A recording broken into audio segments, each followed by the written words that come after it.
In today's episode, I'm putting my makeup area back together. So if you're interested in seeing how it all turns out, then you know what to do. Stick around.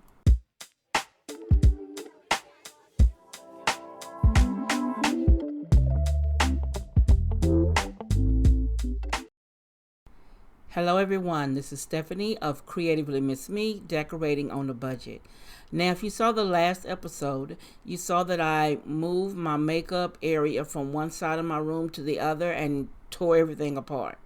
So today I'm trying to finish up putting it back together and making it look like a decent space. So if you want to see how it all turns out, of course you know what to do. Stick around.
But all in all, I think it came out okay. I'm liking it in this corner. Let me know what you think down below. You know I love reading your comments, and I'll see you in the next episode. If you want to see more, click the video here or the link below, and you be blessed.